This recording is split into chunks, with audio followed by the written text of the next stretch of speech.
Assalamualaikum warahmatullahi wabarakatuh. Halo Sobat Ranggon, selamat datang di Ranggon Story, tempat di mana kisah misteri, legenda, dan cerita-cerita penuh teka-teki hadir menemani harimu. Siapkan dirimu untuk menyelami cerita yang seru, mendebarkan, dan tak terlupakan. Jangan lupa pasang earphone, nyalakan lampu remang, dan nikmati kisahnya. Selamat mendengarkan. Matahari baru saja muncul dari ufuk timur ketika Andra memasukkan barang-barangnya ke dalam ransel. Suara gesekan kain tenda dan obrolan ringan para pendaki di base camp Gedong Songo terdengar bersahutan. Udara dingin di sekitar candi terasa menggigit, meskipun sinar mentari mulai menghangatkan suasana. "Semua udah siap kan?" tanya Andra sambil melirik ke arah teman-temannya. Dia berdiri tegak dengan ransel besar di punggungnya. Wajahnya tenang, tapi matanya memancarkan tanggung jawab. Reza yang duduk di sebuah batu dekat tempat parkir menoleh dengan wajah malas. "Siap sih siap, tapi gue yakin Nadia bakal nyerah duluan. Baru jalan bentar aja udah ngos-ngosan." Siapa yang bilang gue nyerah?" Nadia melotot, lalu mengecek tali sepatunya dengan cepat. "Gue udah ikut olahraga sebulan buat pendakian ini, tahu?" Fikri tertawa kecil, menepuk bahu Nadia. "Santai aja, ini baru naik. Bagian turun yang biasanya bikin kaki gemeteran." Percakapan mereka diselingi suara obrolan pendaki lain yang sedang registrasi. Seorang petugas base camp tersenyum ramah saat memberikan kartu tanda masuk kepada Andra. "Jangan lupa bawa sampah turun ya, Mas. Dan hati-hati di jalan. Kalau capek istirahat aja, jangan maksa." "Siap, Pak," jawab Andra sopan. Saat mereka memulai perjalanan, suasana Candi Gedong Songo terasa syahdu. Bangunan batu kuno itu berdiri megah, dikelilingi kabut tipis yang menyelimuti. Di kejauhan, suara gemerisik angin dan kicauan burung mengiringi langkah mereka. "Gila, keren banget ya tempat ini," ujar Nadia dengan nada kagum sambil memotret salah satu candi dengan ponselnya. "Makanya, jangan cuma eksis di Instagram, nikmati aja pemandangannya," sindir Reza. Andra hanya tersenyum, membiarkan obrolan ringan itu mencairkan suasana. Setelah melewati kompleks candi, mereka mulai memasuki jalur yang lebih menantang. Jalan setapak berbatu di antara hutan pinus membuat langkah mereka melambat. Reza yang biasanya penuh canda mulai terengah-engah. "Kenapa, Zah? Lapar ya? Tadi nggak sarapan sih?" ledek Nadia sambil melewatinya. Reza melotot. "Lapar apaan ini? Ini gue lagi ngatur nafas."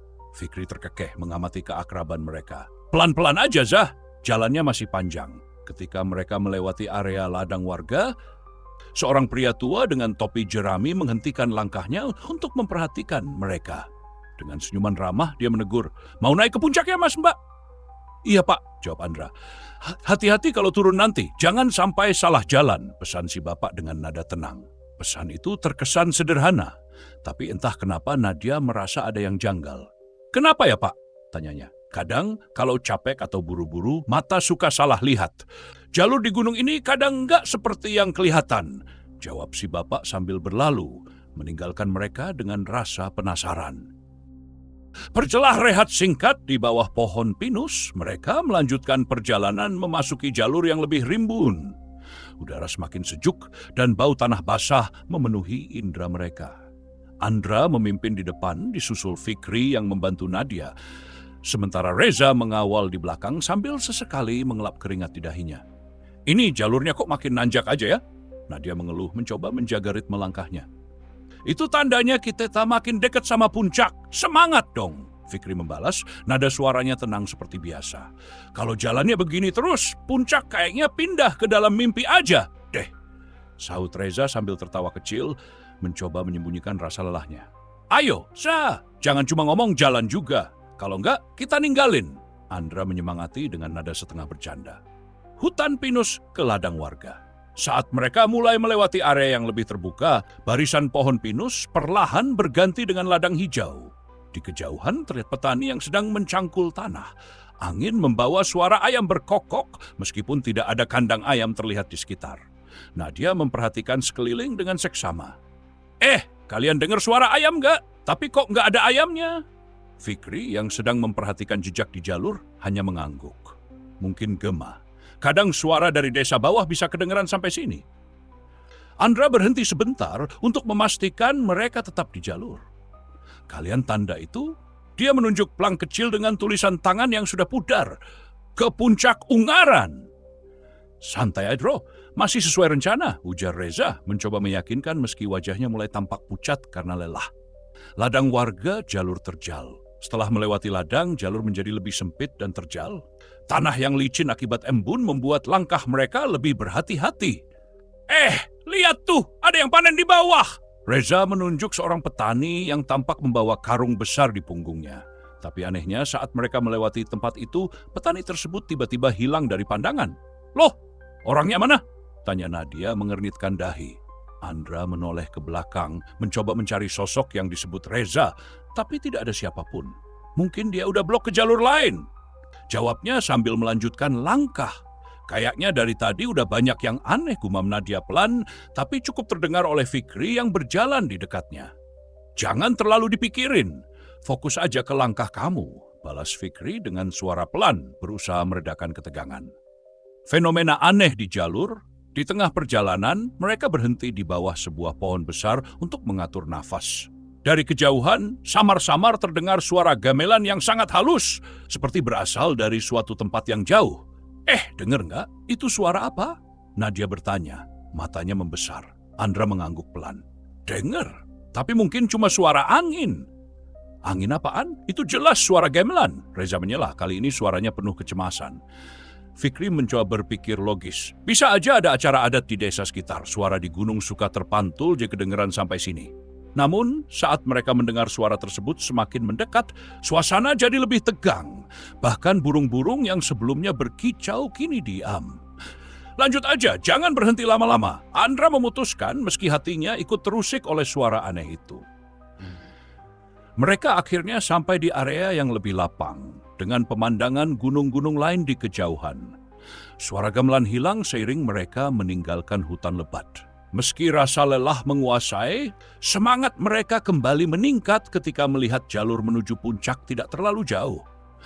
Gila, view-nya keren banget, ujar Nadia sambil mengeluarkan ponselnya untuk mengambil foto. Andra menghela nafas lega. Oke, kita istirahat dulu di sini. Setengah jam, habis itu lanjut ke puncak.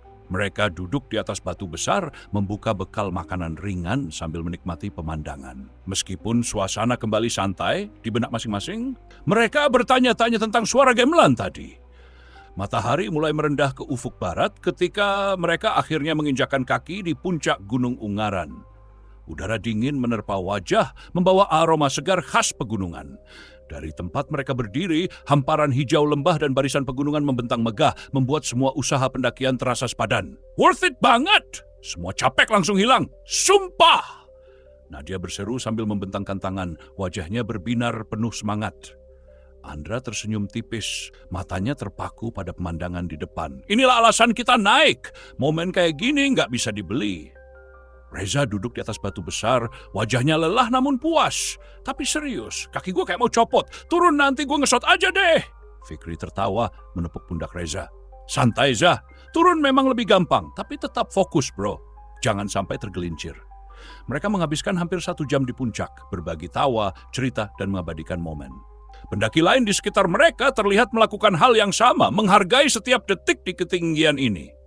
Namun di tengah kebahagiaan itu Andra yang duduk sedikit menjauh dari yang lain terlihat diam. Tatapannya kosong, seolah ada sesuatu yang mengusik pikirannya. Rah, lo kenapa? Tanya Fikri sambil menghampirinya. Andra menggeleng pelan. Entah, gue cuma ada perasaan aneh, kayak kita lagi diawasi. Fikri menepuk pundaknya berusaha menghibur. Udah, gak usah mikir aneh-aneh. Kita di gunung, wajar kalau hawanya beda. Menjelang senja, mereka memutuskan untuk turun sebelum gelap sepenuhnya. Andra memastikan semua barang sudah rapi. Cek lagi barang bawaan. Jangan ada yang ketinggalan, perintahnya. Udah aman, bos, sahut Reza sambil berdiri dengan sedikit meringis. Aku mau ambil air dulu. Bentar, ujar Nadia sambil berjalan ke arah mata air kecil di dekat puncak. Tak lama kemudian, ia kembali dengan wajah pucat. Kalian tadi lihat pendaki lain, gak? Cewek baju putih? Tanyanya dengan nada bergetar. Fikri mengernyitkan dahi. Enggak, kenapa? Tadi aku lihat dia jongkok di dekat sumber air. Pas aku deketin, dia tiba-tiba enggak ada. Suaranya pelan, namun jelas terdengar gelisah. Andra mencoba menenangkan. Mungkin cuma bayangan. Jangan terlalu dipikirin. Namun, kata-katanya terasa hambar karena perasaan ganjil juga mulai menguasai dirinya. Mereka memulai perjalanan turun, awalnya dengan langkah yakin. Namun, Suasana berubah seiring waktu. Langit yang tadi cerah perlahan diselimuti kabut tipis dan udara terasa semakin dingin. Kok makin gelap ya? Reza mencoba memecah keheningan. Udah sore, Reza. Wajar gelap, balas Fikri meski suaranya terdengar ragu. Namun, langkah mereka terhenti ketika Andra tiba-tiba menghentikan rombongan. Ia berdiri mematung, menatap sebuah pohon besar dengan akar menjalar aneh. "Ra, kenapa?" tanya Nadia dengan cemas. Andra menunjuk pohon itu.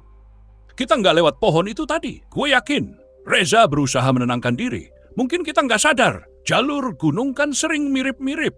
Namun keanehan semakin nyata. Jalur yang mereka lewati kini bercabang-cabang tanpa penanda.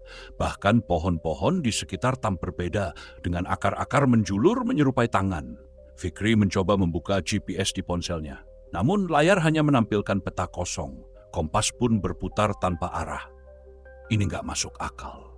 Gua udah download map offline, gumamnya frustrasi. Nadia mulai gemetar menggenggam lengan Fikri erat. "Kita nggak salah jalan kan? Tadi aku lihat tanda jalur pendakian." Andra mencoba menenangkan mereka. "Dengar, kita nggak usah panik. Tetap di jalur yang sama, jangan berpencar." Namun, suasana semakin mencekam ketika suara gamelan samar terdengar dari kejauhan. Semula lemah, namun perlahan makin jelas. Bunyi itu seperti berasal di dalam hutan, di mana cahaya matahari tak lagi mampu menembus pepohonan. "Gua nggak mau dengar itu lagi. Gua nggak kuat!" seru Nadia. Suaranya pecah oleh tangis. Andra menatap ke arah suara itu, matanya tajam. "Tetap bersama. Apapun yang terjadi, jangan terpisah." Matahari sudah sepenuhnya tenggelam ketika mereka menyadari jalur yang mereka tempuh tidak membawa mereka kembali ke pos awal. Cahaya redup dari senter menjadi satu-satunya penerangan di tengah gelapnya hutan. Suara gamelan yang makin jelas terdengar di kejauhan mulai membuat mereka resah, meski tak ada yang berani mengungkapkan ketakutan itu. "Ini nggak mungkin jalur yang sama," kata Andra, menyorotkan senter ke sekeliling. "Kita pasti salah ambil jalan tadi," sahut Fikri, berusaha terdengar logis meski keringat dingin mengalir di pelipisnya. "Gue bilang kita harus balik ke puncak dan mulai lagi dari sana." Reza bersikeras, tapi suaranya lebih terdengar putus asa. "Balik ke atas? Itu artinya kita jalan lagi 2 jam lebih."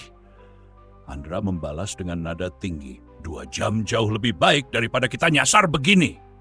Reza membentak, suaranya memecah kesunyian malam. "Stop ributnya dong." Nadia tiba-tiba berteriak. Suaranya bergetar, air mata sudah menetes di pipinya. "Gua nggak kuat, ini semua udah nggak masuk akal." Di tengah perdebatan, mereka melihat cahaya redup di kejauhan. Cahaya itu tampak seperti lampu dari rumah-rumah kecil, bersinar temaram di antara pepohonan. "Itu rumah." Nadia berbisik, ada nada harapan sekaligus ketakutan di suaranya. "Mungkin itu kampung warga. Kita ke sana aja minta bantuan," saran Reza, langsung melangkah lebih dulu tanpa menunggu jawaban. Andra meraih lengan Reza, menghentikannya. "Tunggu, lo yakin itu kampung beneran? Gua rasa ada yang aneh." "Terserah lo, Ra. Kalau lo mau diem di sini silakan. Gue capek sama kebingungan ini," balas Reza tegas, melanjutkan langkahnya. Dengan terpaksa, yang lain mengikuti. Semakin dekat mereka melangkah, cahaya itu kian nyata. Ternyata benar ada sebuah perkampungan kecil. Rumah-rumahnya terbuat dari kayu tua dengan desain arsitektur yang sangat kuno. Lampu minyak tergantung di depan setiap rumah, memberikan suasana yang ganjil dan menyeramkan. "Ini kampung apa?" Fikri berbisik sambil mengamati sekitar. "Gua nggak pernah dengar ada kampung di jalur pendakian ini," gumam Andra, berusaha menutupi rasa takutnya. Yang membuat mereka semakin merinding, tak ada suara kehidupan, tak ada tawa anak-anak, gonggongan anjing atau suara ayam, hanya ada derit pelan pintu kayu yang bergerak tertiup angin. "Permisi?" panggil Andra dengan suara lantang. Tak ada jawaban.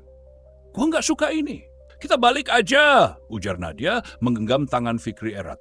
Namun sebelum mereka sempat berbalik, seorang perempuan tua muncul dari balik salah satu rumah.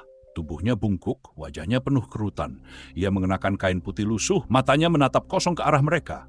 "Kalian, siapa?" tanyanya dengan suara serak yang hampir seperti bisikan. Andra menelan ludah, mencoba tetap tenang. "Kami pendaki, tersesat di jalan turun. Bisa tolong tunjukkan arah kembali?" Perempuan tua itu memiringkan kepalanya, memperhatikan mereka satu persatu. "Malam ini, kalian tidak boleh pergi. Ada yang menunggu kalian." Suasana semakin mencekam. Perempuan itu mempersilakan mereka masuk ke salah satu rumah, tapi Nadia menolak keras. "Kita nggak perlu masuk, kita cari jalan lain." desisnya. Tapi gue rasa kita nggak punya pilihan, balas Fikri dengan suara lirih. Pandangannya terpaku pada perempuan tua itu yang terus mengawasi mereka. Akhirnya, mereka memutuskan tetap berada di luar, duduk di balai-balai kecil di tengah kampung. Ini gila. Gue rasa ini bukan kampung biasa, ujar Reza dengan suara gemetar. Lo nggak lihat tadi? Nggak ada anak kecil, nggak ada laki-laki. Sunyi banget, tambah Andra. Suara gamelan yang sebelumnya samar kini terdengar sangat dekat. Nadia mulai menangis, tubuhnya bergetar. Gua mau pulang, gua nggak mau di sini. Perempuan tua itu tiba-tiba muncul kembali, membawa nampan kecil berisi cangkir-cangkir tanah liat dengan cairan hitam pekat di dalamnya. Minumlah, supaya kalian kuat, katanya lebih lembut kali ini. Mereka semua menolak, kecuali Reza yang, tanpa berpikir panjang, mengambil satu cangkir. Ya udah, gua minum aja, gua haus banget. Reza, jangan sembarangan. Andra mencoba menahan tapi terlambat. Cairan itu sudah ditenggak habis. Beberapa detik kemudian, Reza merasa pandangannya berkunang-kunang. Reza tergeletak di balai-balai, tubuhnya menggigil hebat seperti orang yang tengah dilanda demam tinggi. Andra dan Fikri berkali-kali mencoba membangunkannya, namun hanya gumaman tidak jelas yang keluar dari bibir Reza. Matanya setengah terbuka, tapi tatapannya kosong. Reza, bangun, lo kenapa? Seru Andra mengguncang bahunya dengan panik. Gua udah bilang jangan sembarangan minum. Nadia berteriak dengan nada tinggi. Wajahnya cemas, matanya berkaca-kaca.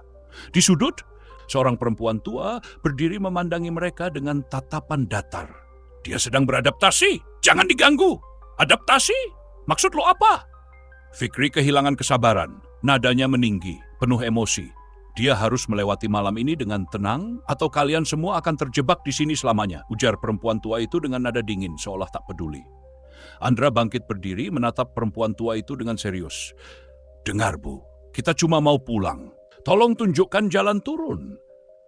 Tanpa menjawab, perempuan tua itu berbalik dan melangkah pelan menuju salah satu rumah, meninggalkan mereka dalam kebingungan. Sementara itu, suhu udara di sekitar mereka terasa semakin dingin. Bahkan lebih dingin daripada puncak gunung yang mereka daki tadi. Fikri yang mengawasi sekitar menyadari sesuatu yang aneh. Nadia, lo lihat apa?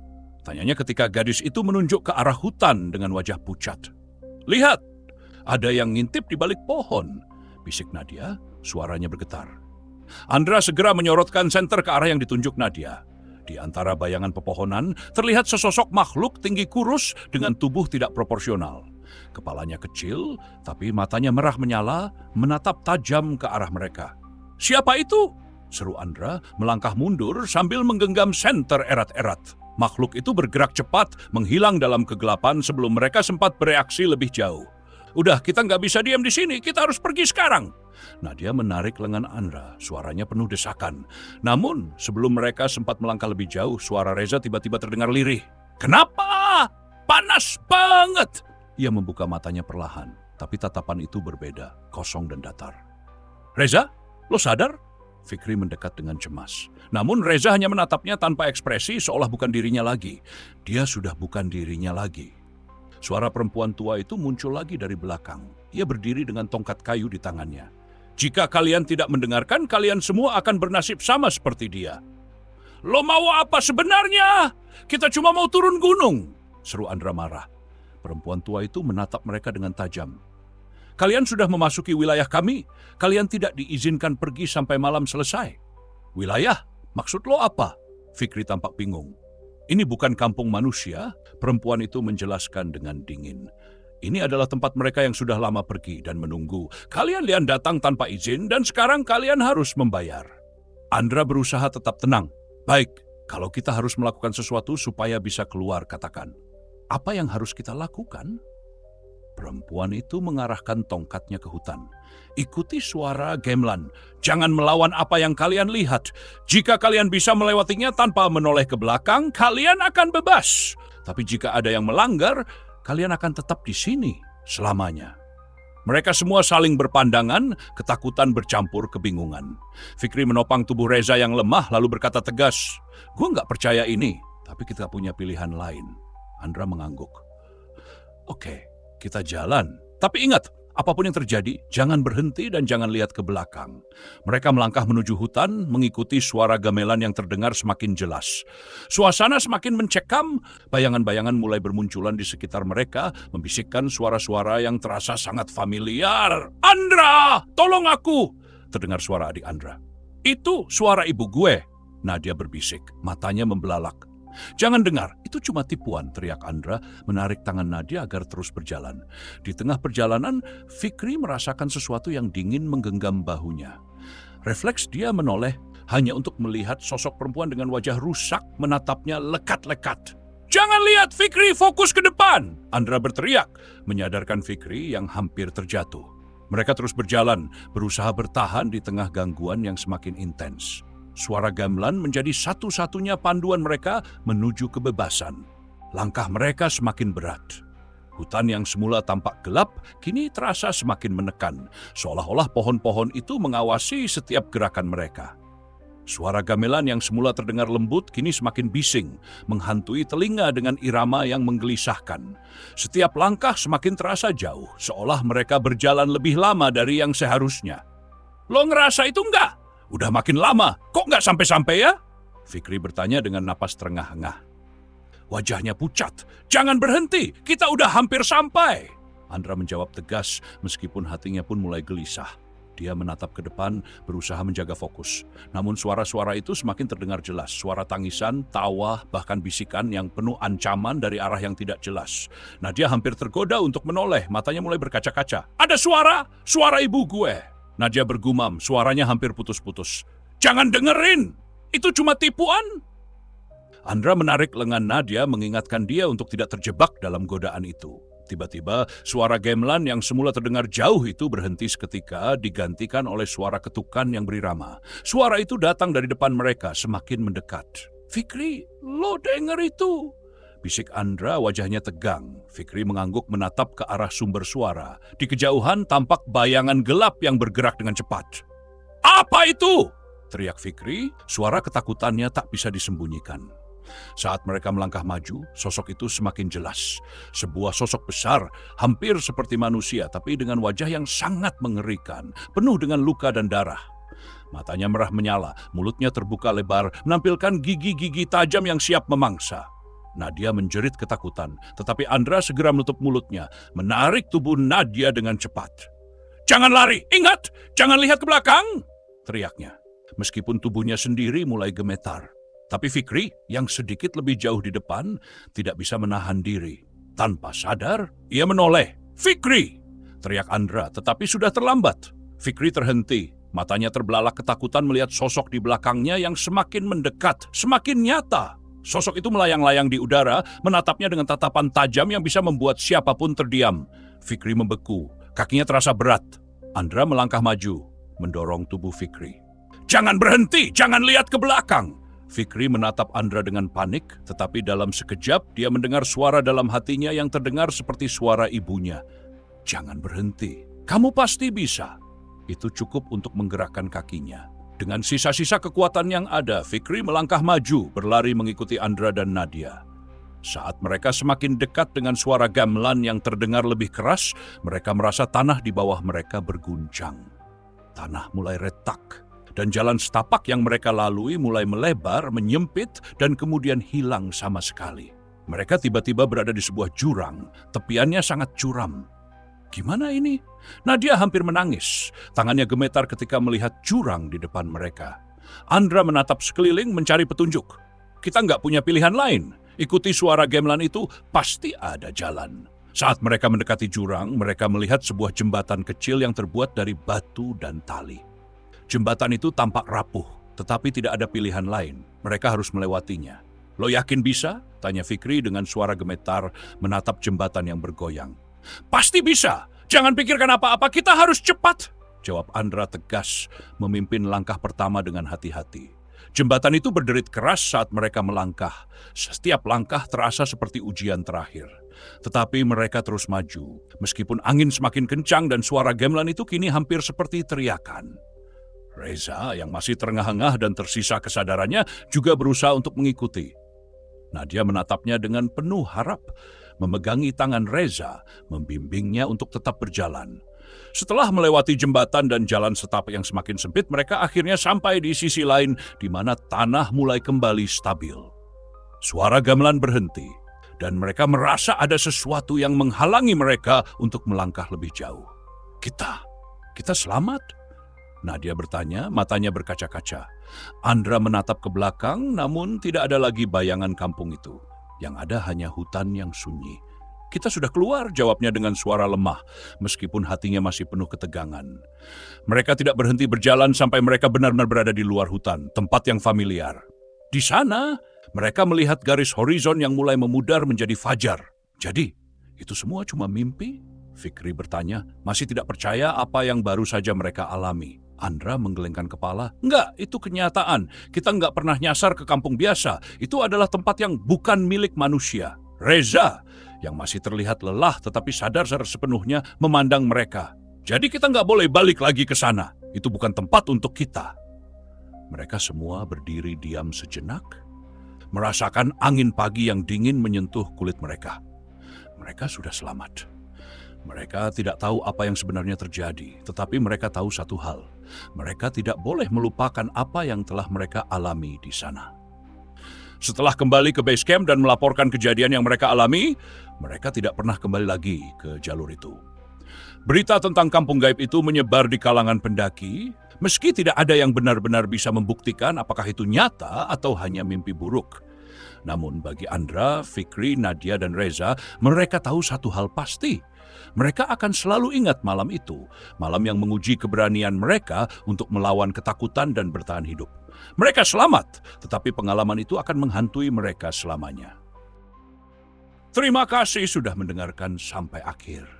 Semoga cerita ini bisa mengisi waktu dan menjadi teman beristirahat di saat Anda lelah. Jangan lupa tinggalkan jejak di kolom komentar dan akhirul salam. Wassalamualaikum warahmatullahi wabarakatuh. Sampai jumpa di cerita selanjutnya.